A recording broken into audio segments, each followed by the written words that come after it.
Boa noite, igreja.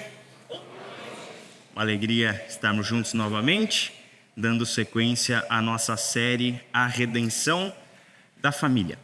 Na primeira mensagem dessa série, o Caleb pregou para nós sobre o texto de Josué, capítulo 24, em que Josué se coloca diante da comunidade de Israel, representada pelos líderes de cada tribo, e ali ele tem uma conversa muito séria com aqueles homens.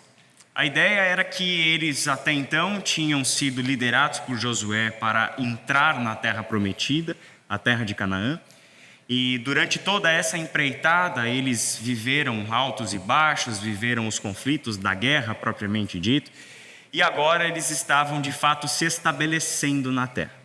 Então ele chama os líderes que representam as tribos e tem uma conversa com os líderes, lembrando a eles a fidelidade que eles devem ao Deus que os libertou do Egito, que os levou a esta terra e que deu a eles uma lei para que a obedecessem. Então, diante desse cenário, Josué fala ao povo que eles deveriam decidir, e decidir naquele momento, a quem eles serviriam, a quem pertence a lealdade do coração deles.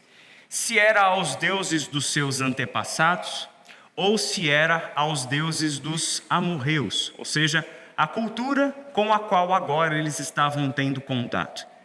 A quem será a fidelidade, a quem será dada a fidelidade do coração de vocês, a quem vocês amarão, a quem vocês servirão, se são os deuses dos teus antepassados ou os deuses do seu tempo, da sua cultura, deste momento. E aí Josué diz aquilo que seria a resposta esperada de todo o povo e que de fato foi a resposta de todo o povo: nós serviremos ao Senhor. Então Josué diz: eu e a minha casa serviremos somente a Deus. Eu e a minha família serviremos somente ao Senhor. Então esta mensagem nos leva a considerar a realidade do plano de Deus sendo trazida a nossa experiência humana, a nossa experiência familiar de geração em geração, e diante deste conflito em que toda geração precisa tomar uma decisão. E o conflito é diante da idolatria. Se serviremos outros deuses ou se serviremos o Senhor, sejam os deuses do passado ou sejam os novos deuses da nossa cultura. A quem serviremos? E nós já sabemos, porque aqui na Ibaviva principalmente, em diversas ocasiões a gente estudou sobre idolatria.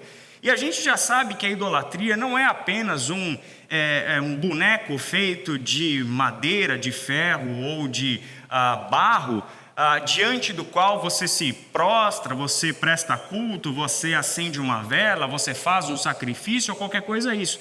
Idolatria na Bíblia não tem tanto a ver com isso. Ele é um problema muito mais profundo do que isso, da sua manifestação religiosa.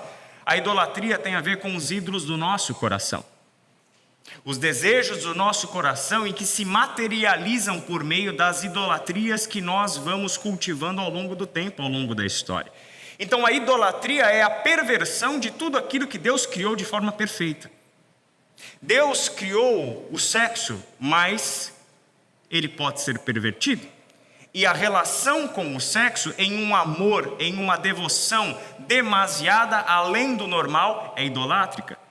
Deus criou a família para ser bênção, Deus criou o casamento, Deus criou a ideia de filhos, Deus nos deu todas essas possibilidades, Deus nos deu a natureza, Deus nos deu a capacidade de sonhar, de desejar e assim por diante, mas em todas estas coisas nós podemos ter uma relação perversa e pela nossa perversão transformar isso em um ídolo, ou seja, é dali que vem a razão de ser, é dali que vem a identidade, é dali que vai, é para lá que vai o nosso recurso, é ali que investimos o nosso tempo e assim nós vamos avaliando se nós estamos em relações idolátricas com amor romântico, com sexo, com dinheiro, com carreira, com poder, com posição social, até mesmo com doutrina, com política, com ideologia, com partido ou qualquer outra coisa. Nós localizamos esses diversos ídolos que já foram ídolos no passado, que são ídolos no presente, e os novos ídolos, porque a cada geração no seu entorno cultural tem as suas próprias idolatrias.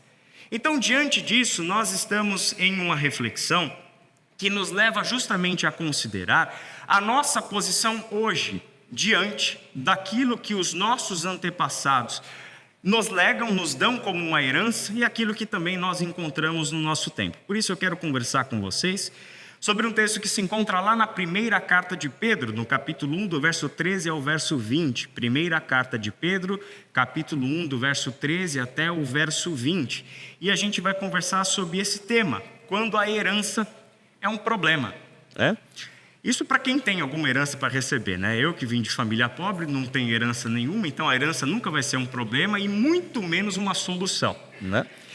Mas para quem entende o que é herança no sentido literal, a gente vai olhar para a herança a partir deste sentido, mas a gente quer olhar para a herança em um nível muito mais profundo, que não tem a ver com o dinheiro que você herda, com as propriedades que você herda, nem com as dívidas que você pode ter herdado, mas tem a ver com aquilo que a família, aquilo que as nossas gerações anteriores, que nos fazem refletir sobre a nossa geração hoje, tem nos deixado como herança. Vamos fazer a leitura do texto? 1 Pedro capítulo 1, a partir do verso 13.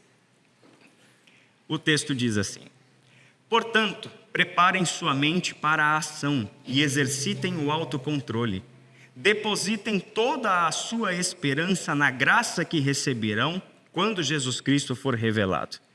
Sejam filhos obedientes, não voltem ao seu antigo modo de viver, quando satisfaziam os próprios desejos e viviam na ignorância. Agora, porém, sejam santos em tudo que fizerem, como é santo aquele que os chamou. Pois as Escrituras dizem: sejam santos, porque eu sou santo. Lembrem-se de que o Pai Celestial, a quem vocês oram, não mostra favorecimento. Ele os julgará de acordo com as suas ações.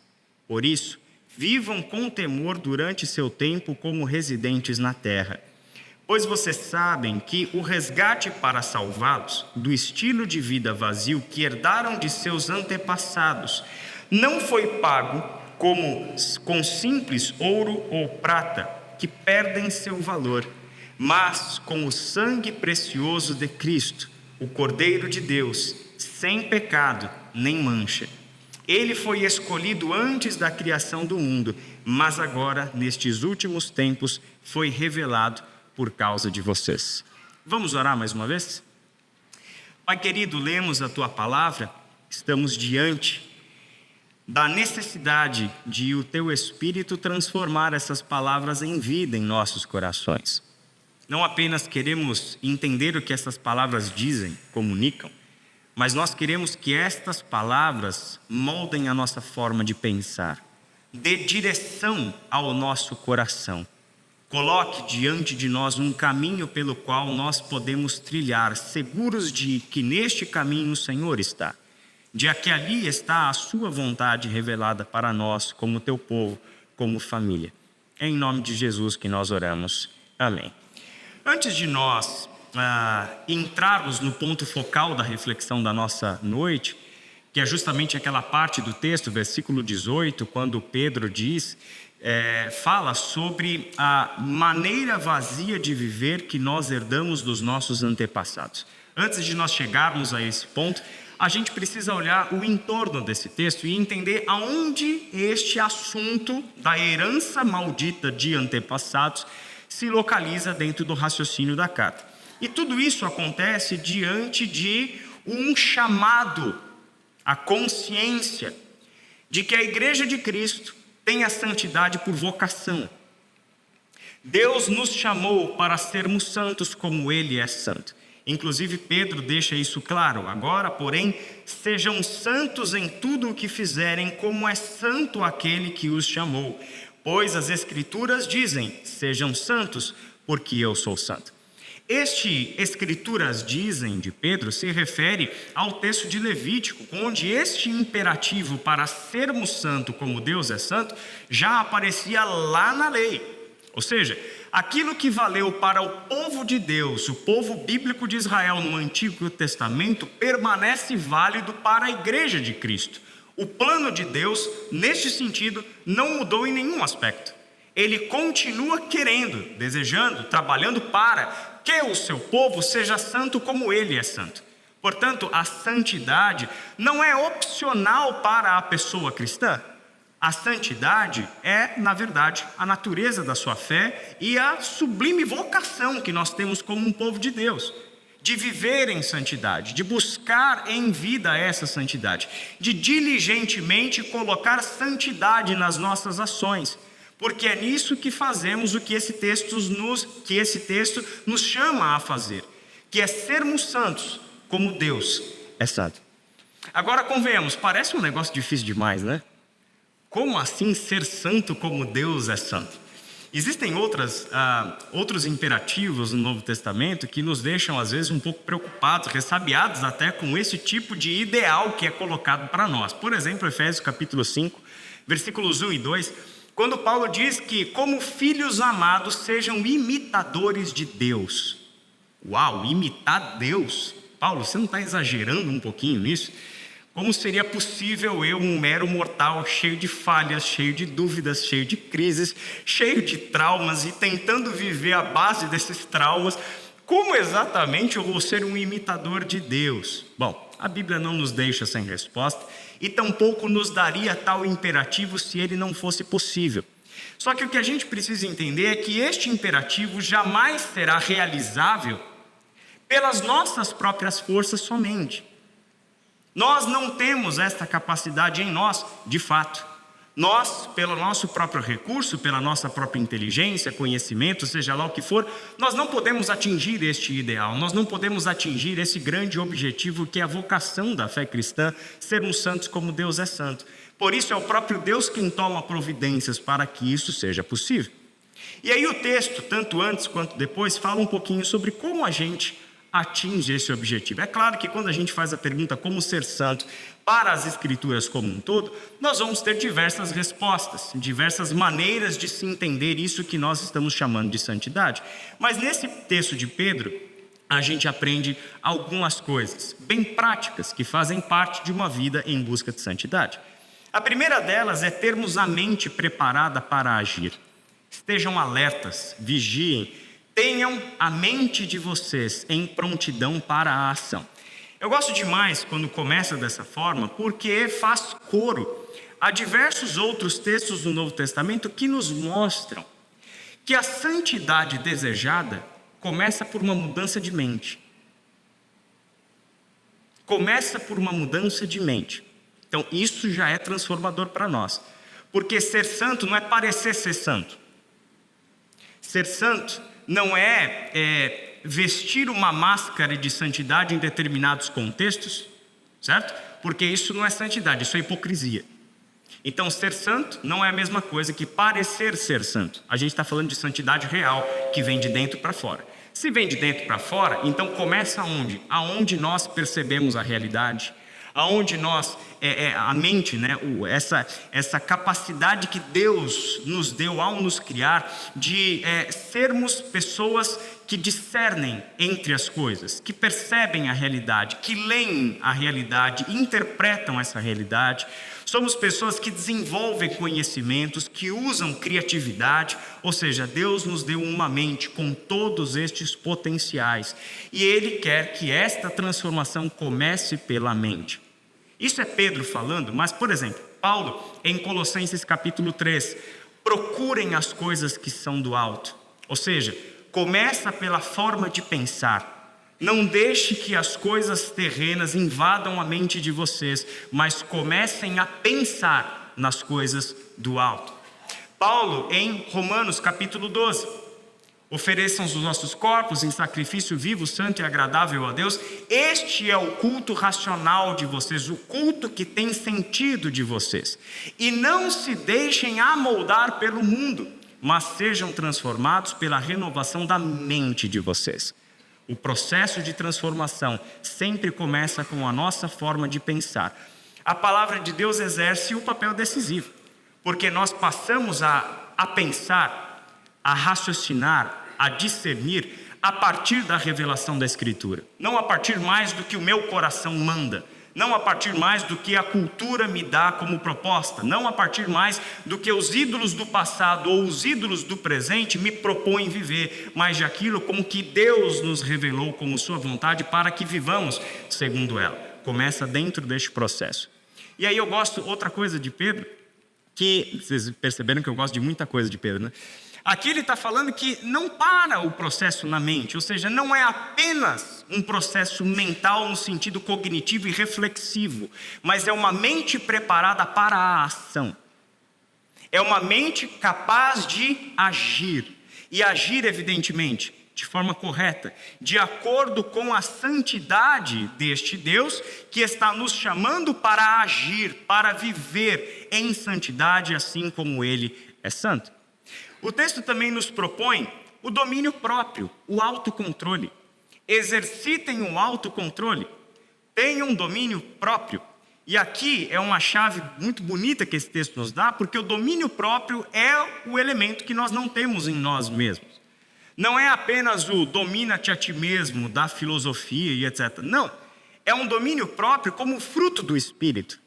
Porque fruto do Espírito, em Gálatas 5, 22 e 23, é domínio próprio. É o Espírito quem nos dá o poder para dizer não para tudo aquilo que não é vontade de Deus. É o Espírito quem nos dá o poder para fazermos o que não queremos, porque sabemos que aquilo é o certo a se fazer. Mesmo que a gente leve o prejuízo com isso. Mesmo que meu ego seja ferido com isso. É o Espírito quem nos dá este domínio próprio. E, evidentemente, ele está em forma de um imperativo. Logo, o Espírito não faz isso sem o nosso esforço. O Espírito não faz isso independentemente de nós. É uma ação conjunta, onde o Espírito e nós estamos atuando juntos no desenvolvimento desta vida de santidade. O texto fala sobre colocar toda a nossa esperança na graça que nos será dada quando Cristo for revelado. Ou seja, como buscar a santidade? Aqui nós temos um segredo revelado incrível. A esperança que nós temos, a esperança futura que nós temos, é aonde deve estar de fato a esperança que nos move, que nos leva a agir, que conduz a nossa vida.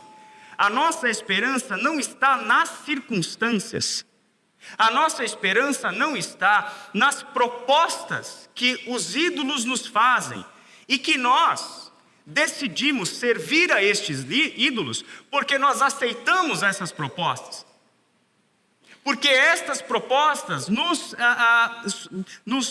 sugerem que nesta relação idolátrica encontraremos o amor que a gente quer, encontraremos a posição social que a gente quer, encontraremos a segurança, encontraremos a proteção, encontraremos um meio para realizar as vontades do nosso coração.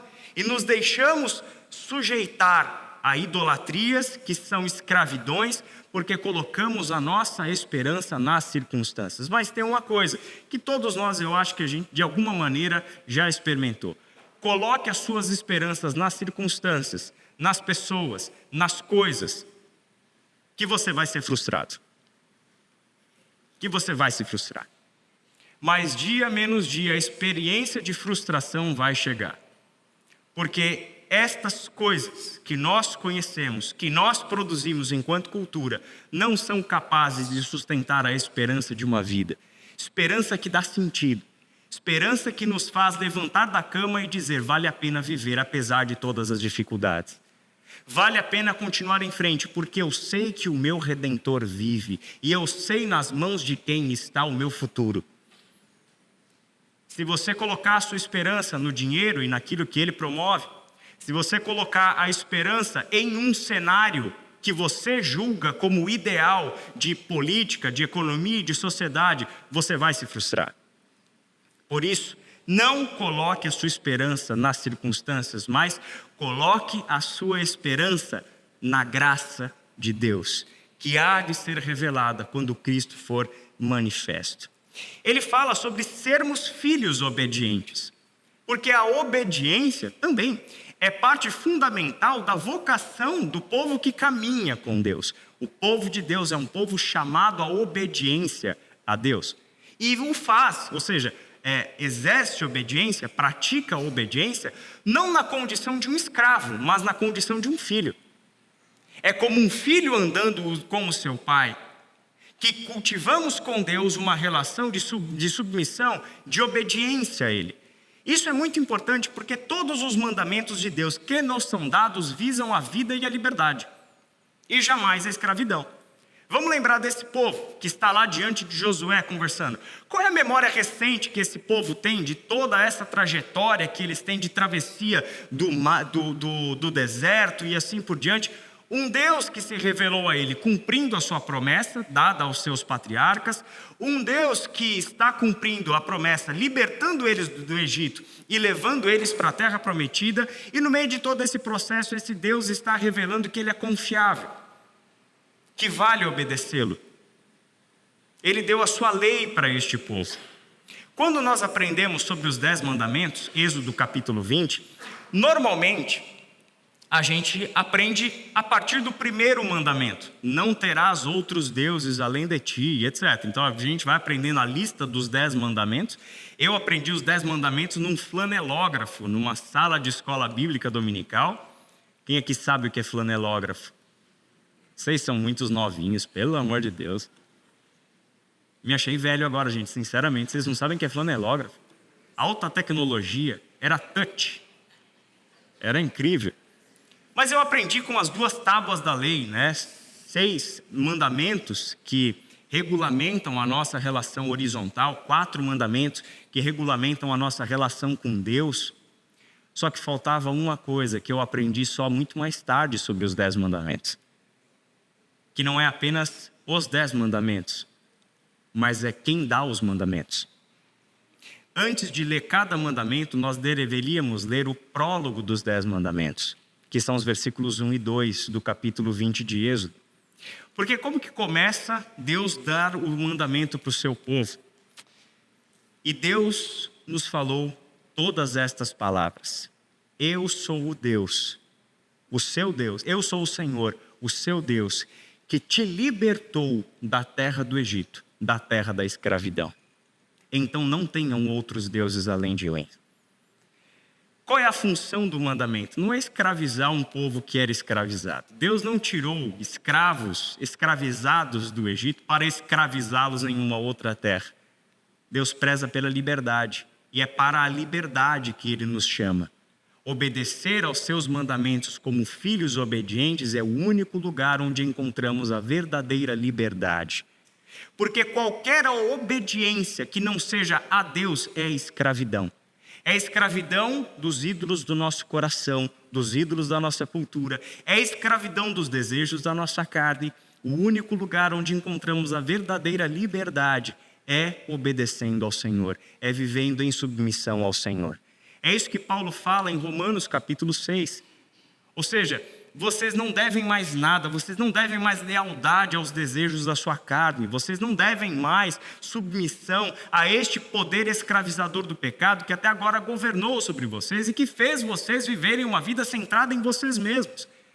Todo o contexto é Paulo nos levando a compreender que toda a vontade de Deus, o mandamento de Deus se resume num só: ame o seu próximo como a si mesmo. E esse é um movimento de dentro para fora.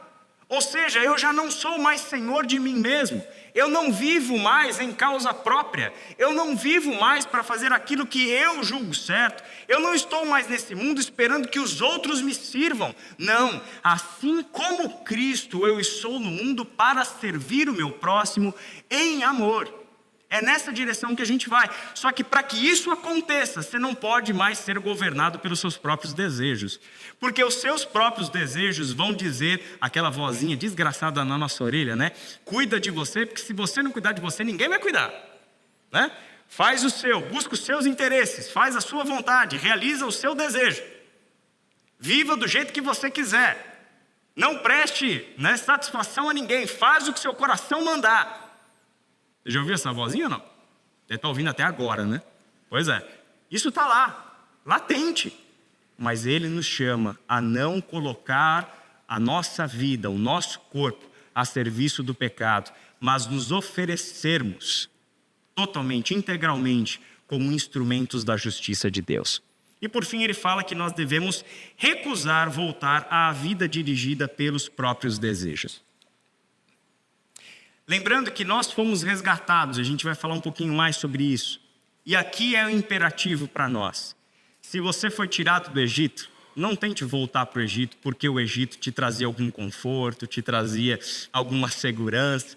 No Egito você não está vagando pelo deserto, né? Você está trabalhando, né, a serviço do outro, você não tem vontade própria, você está escravizado, mas pelo menos você tem comida, você tem um lugar para dormir, você tem um teto sobre a sua cabeça, você pode ter família, etc. Você não está vagando num lugar árido, né, e impróprio para a vida que é um deserto. E isso aconteceu, a trajetória do povo. Então, estão no Egito, estão no deserto e começam a ter saudades das coisas que o Egito, né, propunha, dava para eles, para a experiência deles. Não, fique firme. Fique firme. Se recuse a voltar a uma vida dirigida pelos seus próprios desejos. Então, a gente precisa conversar o que são esses próprios desejos. O versículo 18 diz: pois vocês sabem que o resgate para salvá-los do estilo de vida vazios que herdaram dos seus antepassados não foi pago com simples ouro ou prata, que perdem o seu valor. Esse texto me faz pensar em algo que foi muito vivo, muito presente, lá na década de 90, né? E ainda hoje é presente em diversos meios evangélicos, que é um negócio chamado maldição hereditária. Quem aqui já ouviu falar em maldição hereditária? Levanta a mão bem alto. Você está assistindo muita porcaria na televisão, hein, gente? Você está assistindo muito programa evangélico que não está ensinando nada para vocês, viu? Maldição hereditária. Como que funcionava essa maldição hereditária nesses contextos em que se pregava e que se falava de maldição hereditária? Basicamente é o seguinte: a minha vida não está dando certo no amor. A minha vida não está dando certo no trabalho. Não consigo a promoção que eu quero porque o meu chefe encasquetou comigo e ele não me deixa progredir dentro da empresa. A minha relação com os meus filhos não está boa, com a minha esposa, né, com o meu marido, a relação não está boa, e eu não consigo sair disso. Eu compro um carro novo, o pneu fura, né? Então, ou seja, as coisas não vão bem na vida. Então, a maldição hereditária, os pregadores da maldição hereditária, diziam que se isso está acontecendo com você, é porque algum antepassado teu cometeu algum pecado, e porque este pecado não foi tratado com Deus, a maldição caiu sobre você. Gente, eu cresci num cenário evangélico terrível. E aí, o que você tinha que fazer? Você tinha que quebrar a maldição. Então tinha um ritual de quebra de maldição hereditária. Você participava lá num culto de cura e libertação. Alguns mais entusiastas, né, até levavam as pessoas a um estado de hipnose, para que elas regredissem nas suas memórias, trouxessem ali à consciência pecados ocultos que Deus não perdoou porque eu não confessei eles, ou porque o meu pai não confessou, porque meu avô não confessou, porque meu bisavô não confessou. Um negócio meio maluco de regressão que entrou, e algumas mandingas sempre fizeram parte do meio evangélico. E aí, naquele ritual de cura e libertação, uma vez que você confessava o pecado do teu antepassado, seja lá como que isso acontecia, Deus ia lá e quebrava a maldição e desatava os nós da sua vida. Bom, eu não preciso nem entrar em muito detalhe, aliás, esse foi o assunto da devocional de ontem, que você recebe lá no aplicativo da Ibaviva ou acessa pelo Spotify, a gente conversou um pouco sobre isso. E a gente viu que esse conceito meio mágico, meio feiticeiro de maldição hereditária não existe dentro das Escrituras. E aí a maldição hereditária se baseava em um texto bíblico, né? Texto como, por exemplo, Deus revelando o seu caráter ao povo em Êxodo capítulo 34, quando fala a Moisés sobre si. E ali ele diz que ele se apresenta como Deus misericordioso, compassivo, de amor leal, um Deus que abençoa até 1000 gerações e visita o pecado dos pais até a 3ª e 4ª geração. Com base no mau entendimento do que isso significa, é que surge uma teologia de maldição hereditária. O que ela ignora é que o próprio texto do Deuteronômio já dizia: cada um paga pelo seu próprio pecado. O que ela ignora é que Jeremias, ao profetizar a nova aliança, traz de novo o assunto à tona e diz o seguinte: Vocês nunca mais dirão que os seus pais comeram uvas verdes e os seus dentes se embotaram. Todos aqueles que comerem uva verdes terão seus dentes embotados. Então, não há mais esse negócio, onde você joga a culpa pelas desgraças da tua vida nos pecados passados. A mesma coisa quando a gente chega no Novo Testamento, na pessoa de Jesus de Nazaré, que se fez maldição por nós, que foi ao madeiro, o lugar que pela lei do Senhor, todo aquele que no madeiro fosse pendurado seria maldito.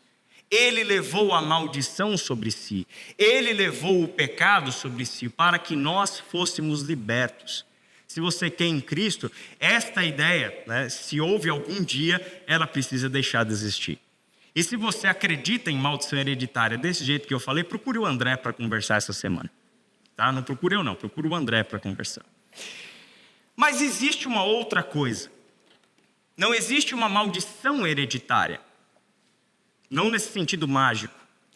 Mas existe uma herança maldita.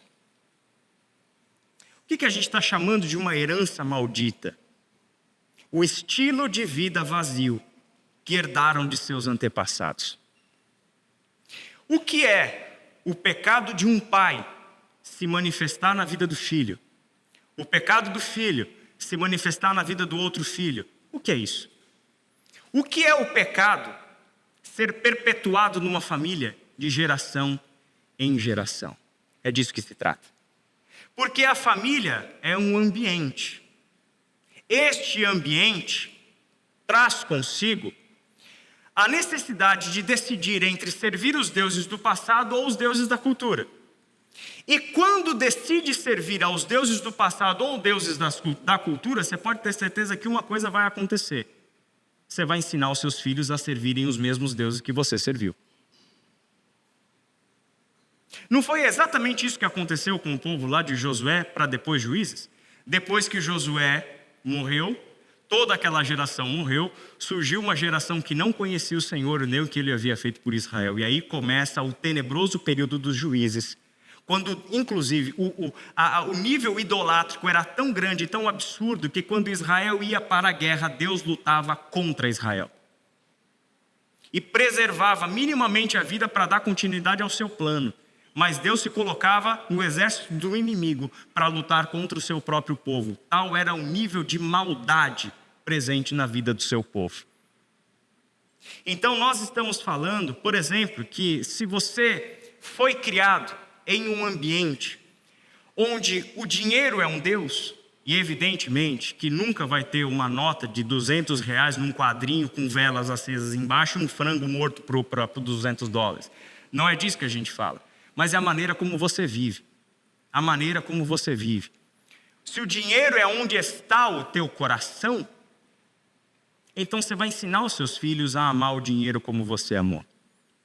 O que você transmite para a geração seguinte? Os teus amores, os teus afetos, as tuas lealdades. E isso pesa mais do que as palavras que você diz para os seus filhos. Porque a gente percebe. Quando no discurso é uma coisa, mas na prática, na vida, na forma de viver, é uma outra realidade. Então a Bíblia nunca falou de uma fé de boca para fora, mas é uma fé que se manifesta no modo de viver. Se manifesta ali, quando Josué está diante do povo e dizendo: decida agora se você vai servir ídolos ou se você vai servir ao Deus vivo e verdadeiro. Decida agora. Se você é uma família onde o ambiente é a devoção à carreira, se você é criado ou se você está vivendo em um ambiente de devoção à pátria, se você está num ambiente onde os compromissos de lealdade são com ideologias políticas, tudo isso vai ter impacto na sua próxima geração. Por exemplo, se você está ensinando o seu filho a odiar quem pensa diferente de você, o que você acha que vai acontecer quando ele for adulto? Se você reproduz constantemente na sua casa, no ambiente familiar, a sua constante murmuração e reclamação, o que você acha que está dando para o seu filho como herança? Você já se decepcionou com a igreja? Eu também já me decepcionei com a igreja. E eu quase abandonei o ministério por causa de uma decepção com a igreja. Inclusive, eu tinha total convicção da vocação, não. Sabia da minha vocação, que eu seria um professor, seja dentro de faculdades teológicas, dentro de uma igreja ou em universidade. E eu comecei a dar os passos reais para sair fora do universo de igreja, onde eu trabalhei até então, e ir buscar a minha carreira como professor de universidade federal, alguma coisa assim. Fui fazer o meu doutorado em Portugal, na Universidade de Coimbra, justamente já pensando neste plano. Mas esse plano foi frustrado, graças a Deus. Eu tenho boas memórias do que eu estudei lá, mas ele tinha outros caminhos e ele me trouxe de volta. Mas tudo isso por causa de uma decepção com a igreja. Você já teve decepções com a igreja? Gente, eu me decepciono comigo mesmo todo dia, eu acho. Imagina com os outros. Você vai se decepcionar. Aí o que a gente vê pais fazendo? Levando as suas decepções com as pessoas, fazendo com que essa decepção seja vista como uma decepção com a igreja e levam isso para dentro das suas casas. Dali uns anos se perguntam, por que o meu filho não quer saber de igreja? Por que meu filho não quer estar nesse ambiente? E a gente está falando de coisas possíveis, onde a gente precisa levar em consideração o que é a nossa parte. O que eu quero dizer com isso? Isso aqui não é matemática, onde 2 mais 2 sempre vai dar 4. Existem diversas variáveis e existem diversas possibilidades de nós quebrarmos essas coisas. E existem também a possibilidade, por exemplo, de você ter feito tudo exatamente como era para fazer. Você não serviu a nenhum ídolo, você não serviu o dinheiro, a carreira, a pátria, ao sexo, a nada. Você fez uma vida de total e pura devoção a Deus e os seus filhos viram isso. E os seus filhos decidiram ir por um outro caminho. Isso vai acontecer, é possível que aconteça. Por quê? Porque chega um momento da vida onde ele vai tomar a decisão dele. E ele estará diante de Josué dizendo, escolha quem você vai servir. Se é aos deuses dos seus antepassados, se é aos deuses do presente ou ao Deus vivo e verdadeiro. Por isso, esse texto nos chama a considerar a importância que este ambiente familiar tem na construção de uma fé saudável que se transmite de geração em geração. É um lar que não pode ter dentro dele ídolos, que deve amar a Deus e amar a Deus com toda a nossa força, com todo o nosso entendimento.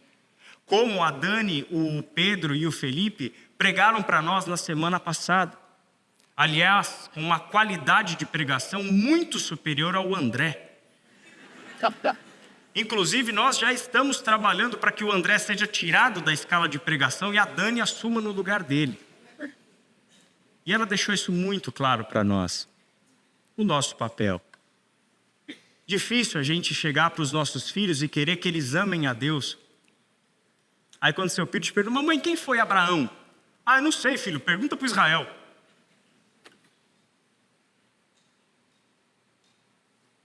É difícil. Não vai acontecer se você não fizer a sua parte, se você não cumprir o seu papel.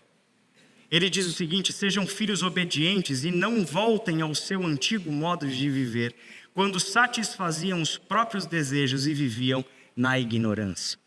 É um chamado a trazer a memória de que nós fomos libertos de um estilo de vida, de um modo de viver, e que nós não podemos voltar a eles.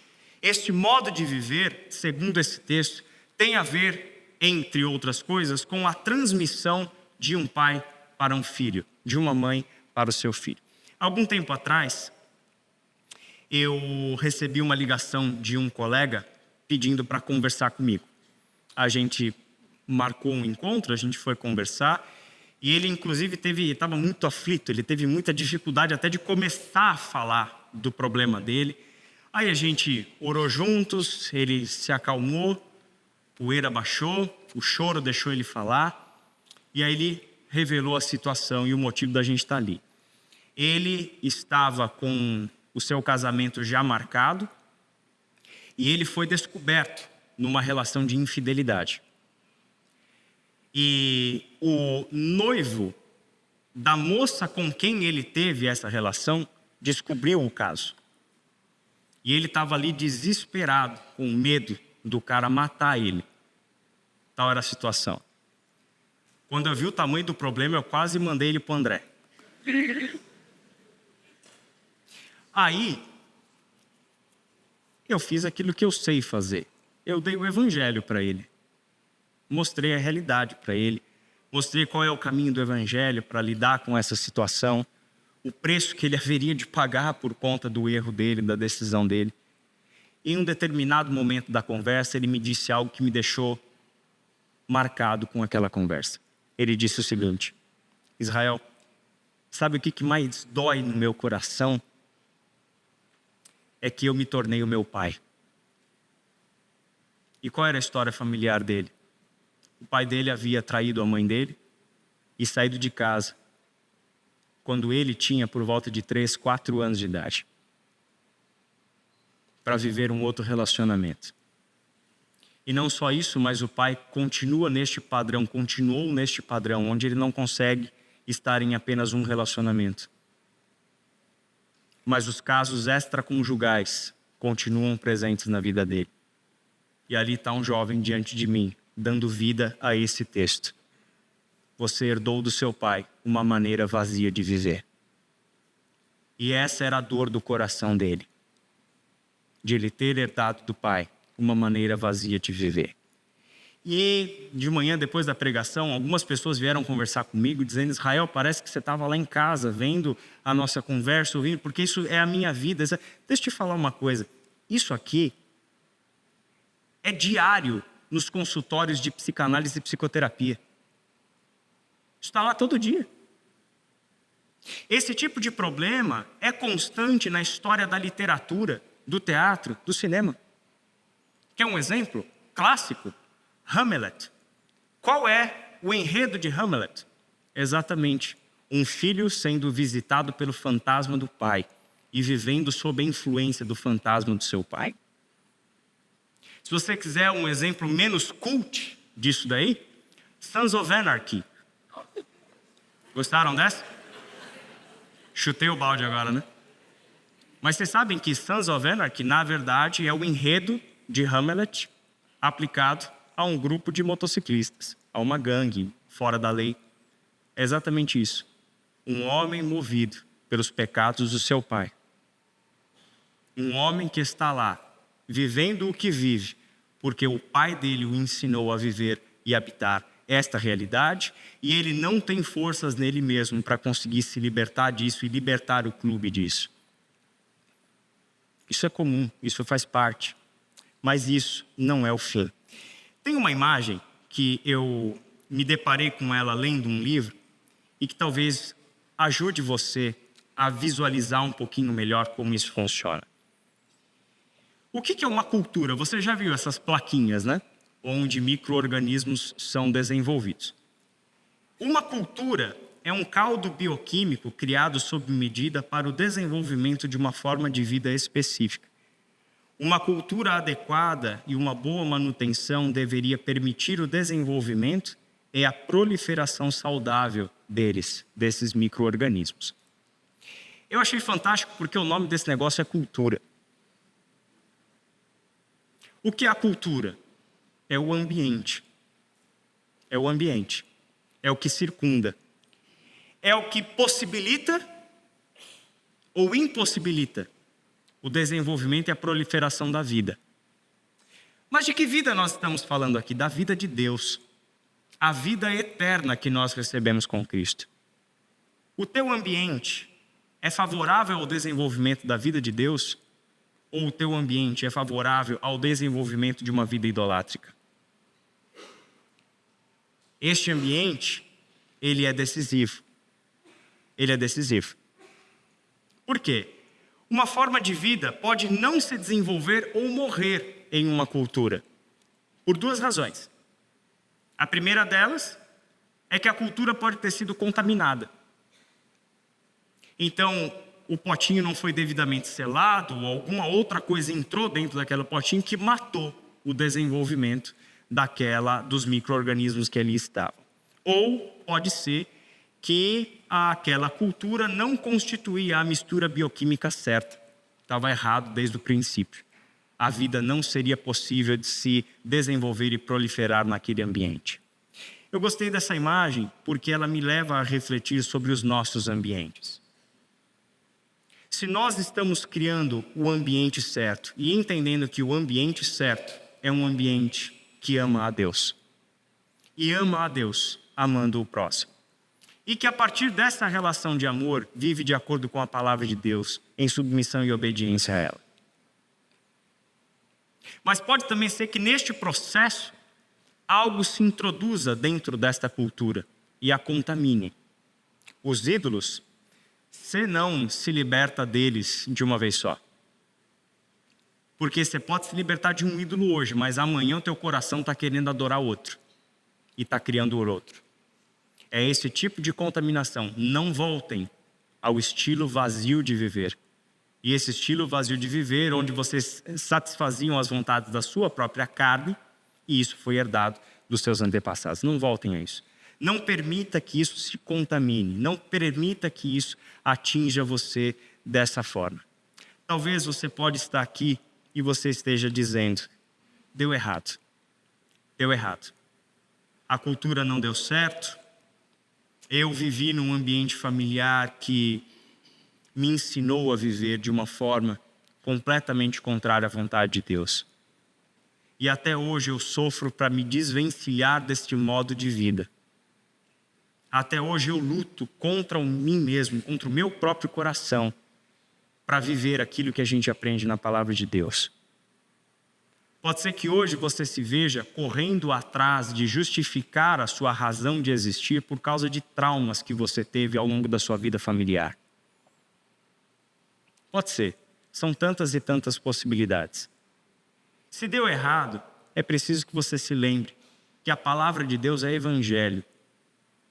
E evangelho é boa notícia. Evangelho nos diz que mediante o arrependimento vem sobre nós a graça desse Deus e que nos chama para uma vida onde todos estes nossos problemas serão tratados no seu devido tempo e da forma correta. O Evangelho nos dá o poder para olharmos para toda a herança maldita que recebemos dos nossos antepassados e dizer o seguinte, acaba aqui. Morre em mim. Não vai para os meus filhos. Eu não quero contaminar os meus filhos com os meus ídolos. Eu não quero contaminar os meus filhos com as minhas crises e as minhas decepções. Eu não quero contaminar os meus filhos com as minhas idolatrias, por dinheiro, por carreira, por pátria, por ideologia, por qualquer outra coisa. Eu não quero fazer isso. O Evangelho nos dá o poder para dizer que a herança maldita morre em mim. E por que a gente tem o poder para dizer isso? Porque não foi por meio de coisas vazias, não foi por meio de prata ou de ouro que nós fomos resgatados desta maneira vazia de viver transmitida pelos nossos antepassados, mas pelo precioso sangue de Jesus Cristo. O Cordeiro conhecido antes da fundação do mundo e santo, sem máculas e sem manchas. A gente pode dizer que acaba aqui por causa de Cristo. Por causa de Cristo. E os nossos problemas, os nossos pecados, as nossas crises, a herança maldita que você pode estar carregando aí sobre os seus ombros, ela precisa ser colocada no devido e apropriado lugar que Deus preparou para ela, que é aos pés da cruz de Cristo. É lá que ela fica e não retorna mais. Deu errado, e agora? Existe um provérbio africano que diz o seguinte: o melhor momento para você plantar uma árvore é 10 anos atrás. O segundo melhor momento para você plantar uma árvore é agora. Talvez deu errado no passado e você não tem como corrigir o que já foi. Você não pode viajar no tempo e mudar o passado. Mas pela graça de Deus, você olha para o hoje e para o amanhã e diz: quem vai conduzir agora a minha história é Cristo. Não mais eu. Não mais eu. Os fantasmas do passado já não terão mais poder sobre mim. Os ídolos do passado, tampouco os ídolos do presente, terão poder sobre mim. Porque eu decidi servir a Deus e somente a Deus. Graças a Deus que nós temos na palavra também histórias de heranças benditas e não apenas de heranças malditas. Heranças benditas, como a gente encontra na segunda carta de Paulo a Timóteo, capítulo 1, verso 5.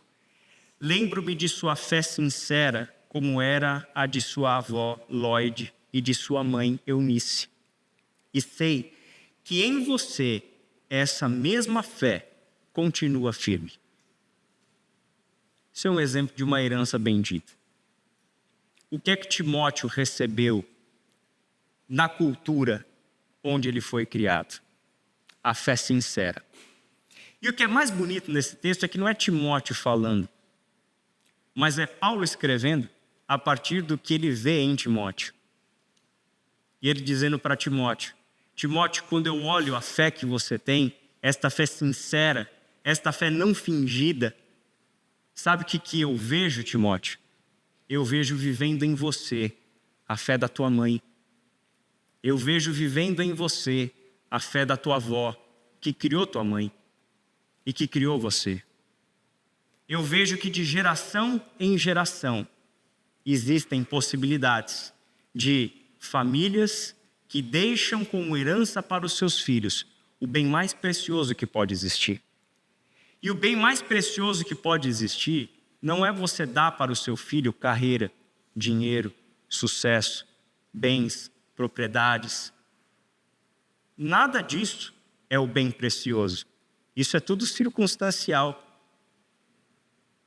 O bem mais precioso que você pode dar para os seus filhos é uma fé sincera, uma fé sem fingimento, uma fé no Deus vivo e verdadeiro. No final da carta, Paulo escreve assim para Timóteo: você, porém, deve permanecer fiel àquilo que lhe foi ensinado. Sabe que é a verdade, pois conhece aqueles de quem aprendeu. Desde a infância lhe foram ensinadas as sagradas escrituras, que lhe deram sabedoria para receber a salvação que vem pela fé em Cristo Jesus. Timóteo foi criado em um ambiente que lhe ensinou as Escrituras. Desde a infância, ele aprendeu a confiar no Deus das Escrituras. Desde a infância, ele aprendeu que essas Escrituras darão para ele a sabedoria para buscar a salvação onde ela pode ser encontrada, Cristo Jesus. Desde a infância. E Paulo não tem em vista somente o ambiente familiar de Timóteo, porque no próprio texto ele vinha dizendo de que Timóteo é para ele como um filho. Então não é apenas o ambiente familiar, porque o ambiente familiar consanguíneo pode ter te deixado uma herança maldita. E eu digo herança maldita, mesmo de gente vivendo a vida inteira dentro de uma igreja evangélica, que nunca conheceu Deus de fato, apenas foi um religioso. Então, ele não fala apenas do ambiente familiar, mas ele fala do presente, que é a família estendida, a igreja, a família de Deus, o corpo de Cristo.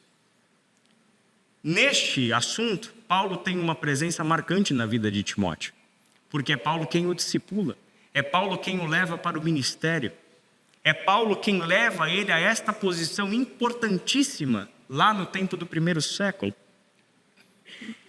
Você sabe, Timóteo, de quem você aprendeu. Desde a infância, você conhece as sagradas letras que te foram ensinadas. E essas sagradas letras te levarão à salvação pela fé em Cristo Jesus. Talvez você tenha feito tudo certo, ou pelo menos você deu o melhor de si dentro daquilo que você pôde fazer. E talvez os seus filhos não querem saber do Evangelho. Talvez o seu filho, quando chegou na idade de ele decidiu por um outro caminho. Talvez isso esteja acontecendo na sua família. E o que você faz? Como a Dani nos ensinou na semana passada, chega um momento da vida adulta dos seus filhos que você já não exerce mais a mesma autoridade que você exerceu quando ele estava dentro de casa. Quando chega nessa fase da vida, tudo que você pode oferecer para o seu filho é a tua oração e o teu amor. Ame. Ame. E ore. Porque se ele conhece as sagradas letras, a experiência longe de Deus, uma hora alcança esse coração e traz a memória dele, aonde ele pode encontrar a salvação. E se você fez o seu papel, ele não vai procurar essa salvação nos ídolos, mas ele vai procurar essa salvação no Filho de Deus, de quem essas escrituras falam. Vamos orar?